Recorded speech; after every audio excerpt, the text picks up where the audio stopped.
အသက်80ရွယ်အဖွားအိုတယောက်ကနန်းချိုက်လိုက်တာဟာတမိုင်းတလျောက်အတမဆုံးသားသမားကြီးမီယာမိုတိုမူဆာရှိကိုအသက်ပြန်ရှင်လာစေခဲ့ပါတယ်။ဒါကိုမြင်တွေ့နေရတဲ့သိပ္ပံပညာရှင်တွေအားလုံးအံ့ဩမင်းသက်သွားကြပါတယ်။ဒီယူကြောင်အဖွားကိုဘာလုပ်နေလဲဆိုတာသူတို့လုံးဝနားမလည်ခဲ့ကြပါဘူး။ဒါပေမဲ့ထူးဆန်းတာကအဲ့ဒီအနန်းဟာမူဆာရှိရဲ့ရက်တက်နေတဲ့ဦးနှောက်လိုင်းတွေကိုပြန်လည်လှုပ်ရှားလာစေခဲ့ပါတယ်။နောက်တစ်စက္ကန့်မှာပဲမူဆာရှိရဲ့ခန္ဓာကိုယ်ပေါ်ကဓာတ်တံရအမာရွတ်တွေဟာထင်းထင်းရှားရှားပေါ်ထွက်လာပါတယ်။ပြီးတော့မျက်နှာကျွတ်သားတွေဟာလည်းငကိုအတိုင်းပြန်ဖြစ်လာပါတယ်။လူတိုင်းအံ့ဩနေကြတော့မှပဲမူဆာရှိရဲ့ခြေလက်တွေဟာရုတ်တရက်လှုပ်ရှားလာပါတယ်။မထင်မှပဲနှစ်ပေါင်း9လကြာဤပြုံနေတဲ့ဒီစစ်တေတော်ကြီးဟာအောင်မြင်မြင်နဲ့တကယ်ပဲအသက်ပြန်ရှင်လာခဲ့တာပါ။ဒါပေမဲ့မူဆာရှိနိုးချင်းပထမဆုံးလုပ်လိုက်တာကအဖွားရဲ့မျက်နှာကိုလက်နဲ့အသေးညစ်ဖတ်လိုက်တာပါပဲ။အဖွားကိုဘလို့ပဲရုန်းကန်ပေမဲ့မရခဲ့ပါဘူး။အဲ့ဒီအနန်းဟာမူဆာရှိရဲ့အတွက်တိတ်တီစိတ်ကျဉ်းစရာမဖြစ်ခဲ့ပုံပါပဲ။စိမ့်သက်နေတဲ့ဘဝင်းချင်းကိုကြည့်ပြီးမူဆာရှိကအဖွားကိုဘေးကိုကြမ်းကြမ်းတမ်းပစ်ချလိုက်ပါတယ်။ပြီးတော့လင်းမြန်တဲ့လှူရှားမှုနဲ့အတူသိပ္ပံပညာရှင်အဖွဲ့ရဲ့နောက်ွယ်မှာရောက်သွားပါတယ်။ဒါကိုမြင်တဲ့ပညာရှင်တွေဟာအယံကိုကြောက်လန့်ထွက်ကြပါတယ်။ဒါပေမဲ့မူဆာရှိကသူတို့ကိုတတ်ဖို့ရည်ရွယ်ချက်မရှိပါဘူး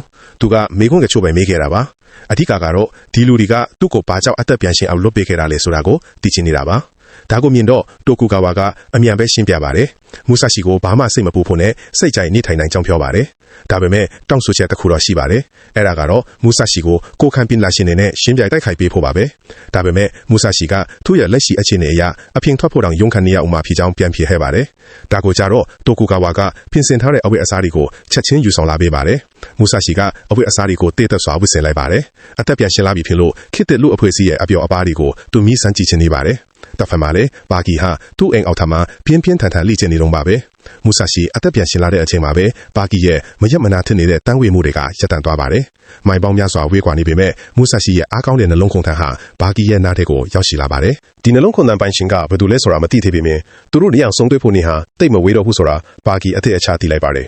အဲ့ဒီအချိန်မှာအသက်ပြန်ရှင်လာတဲ့မူဆာရှိဟာတိုကူကာဝါရဲ့ Rolls Royce ကားကြီးစီးပြီးမြို့တဲကိုလဲလှယ်ကြည့်ရှုနေပါတယ်သူ့ရှေ့ကမိုးမြို့တိုက်ကြီးတွေကိုကြည့်ပြီးမူဆာရှိတယောက်အကြီးအကျယ်ဟန်အောနေပါတယ်ဒီအဆောက်အဦကြီးတွေဟာအဲ့တို့ခေတ်မှာသူမြင်ခဲ့ဘူးသမျှထက်အများကြီးပိုခံထားနေတာပါ